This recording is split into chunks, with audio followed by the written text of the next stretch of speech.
Still don't hear you, folks. Muted. Yeah, you're muted. Thank you. Mutiny.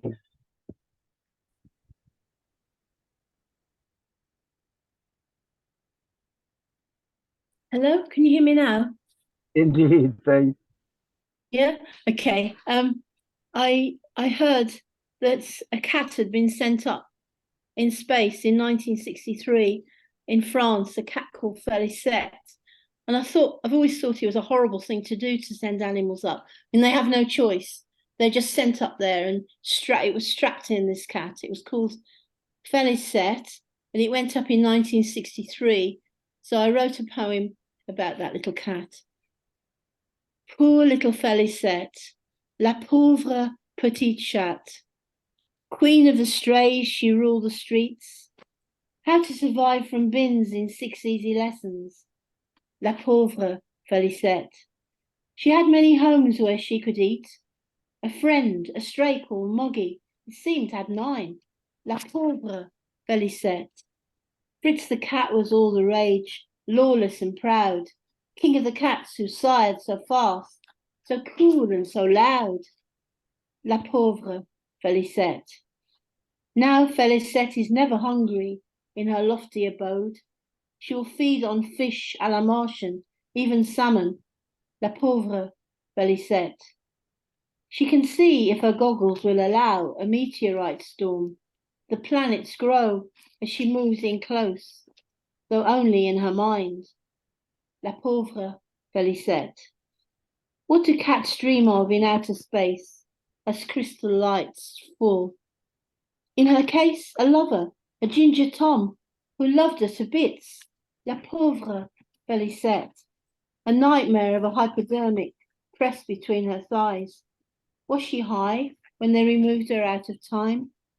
La pauvre Felicette. Did she miss the latest litter she bore in a shed? They stopped her milk flow, so the kittens are dead. La pauvre Felicette.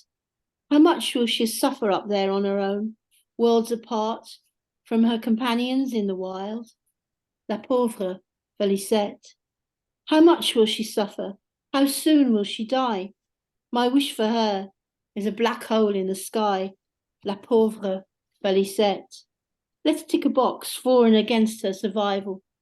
Do cats ever cry? It's a dirty game. La pauvre Felicette. Remember Leica the dog, boiled to death, simmering in pain in lonely distress? Who will inflict such pain on a cat out in space with nowhere to go? La pauvre Felicette. All we can hope for, all we can pray is that God will take her in one day. Heaven will be her resting place. No more suffering, no more pain. La pauvre Felicette. And I heard that she recently had a memorial to her in a space station, a big deal, I say, but she was operated on within 2 months of returning to check the effects of space travel on her brain. I mean, how appalling is that? Anyway, that's the start. The next one is a poem I wrote about my father, who often we went for walks along the Midlands Canal, and he always told stories. He was a wonderful storyteller, my father, and it's called The Scarlet Pimpernel. On Sundays, we walked the canal on our way to Kimver, where Dad lived as a boy.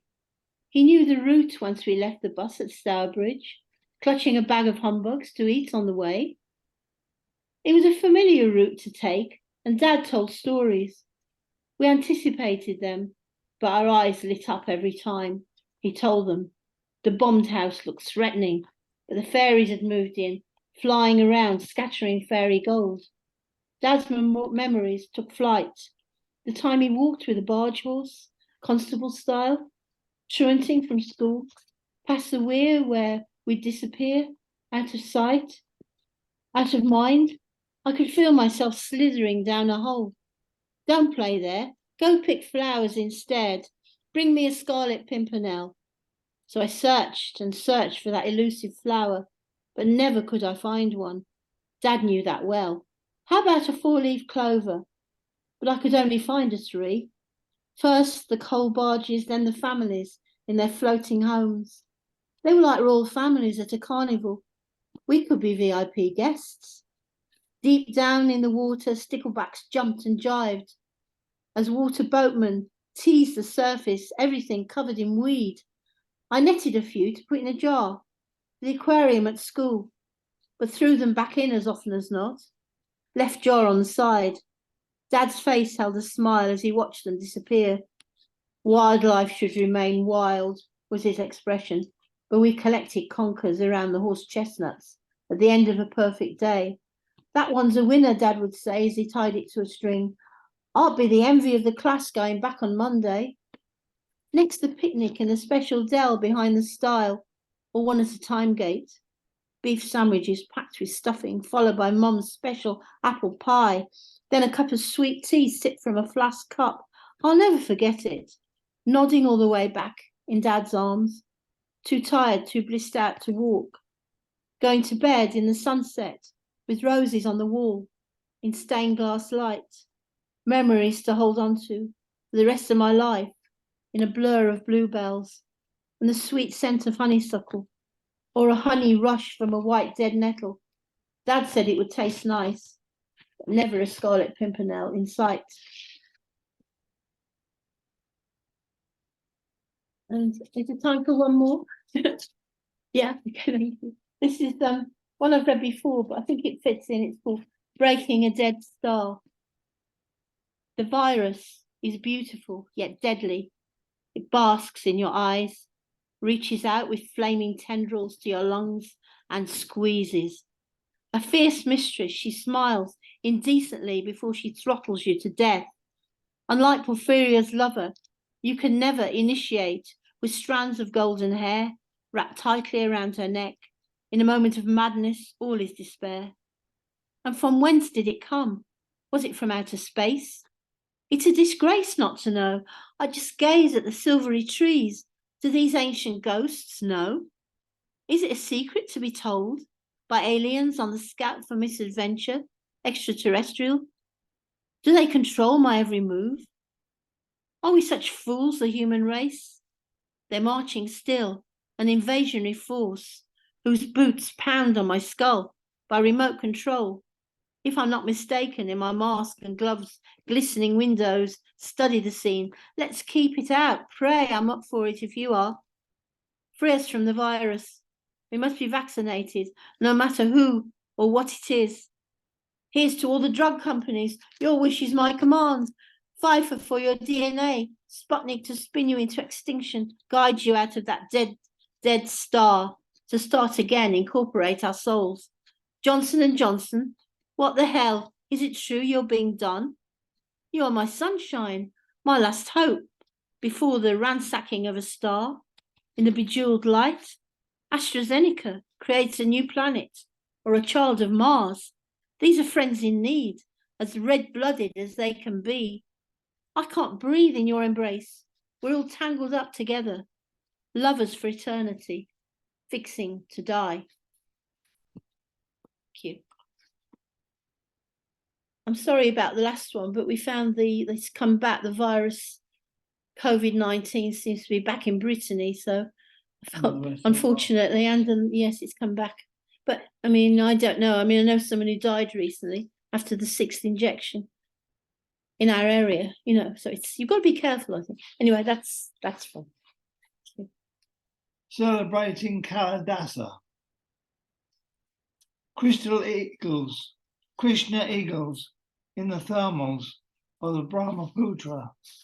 I'm listening intently to the soundtrack rewinding, the present moment foreshadowing Megiddo, journeying back to Srinagar across the Shalimar, an interleaved manuscript of the Diamond Sutra. Remember his poems in transit camps across Siberia, recalling ghosts and snowflakes of the Himalayas, the starlight inside the room today and yesternight, watching the sunset go down on the river Ganges, the first rays of the sun on the old mountainside, traveling northeast in sidereal time, disappearing as so many tarot cards read by Madame Blavatsky. Maneuver last night's travel across the Arctic Circle. I'm listening intently to the radio waves from the BBC, the outer edge of the glacier in Newfoundland, alongside the tracks left by the train terminal in Silesia, stretching from Vladivostok to the Indus Valley, remembering the laminaries in the Himalayas, under crystal clear skies, a trajectory at dawnlight.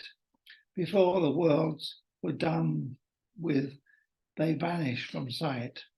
A living witness massacred, a soundtrack in Cyrillic, in the neighboring villages in the tundra of Antarctica, from Ziggurat to Ararat, a rewritten script in papyri, the Inca civilization to Egyptian hieroglyphics to Mexico. Our present time window explores many lifetimes ago, traveling to the College of Madras, celebrating Kalidasa.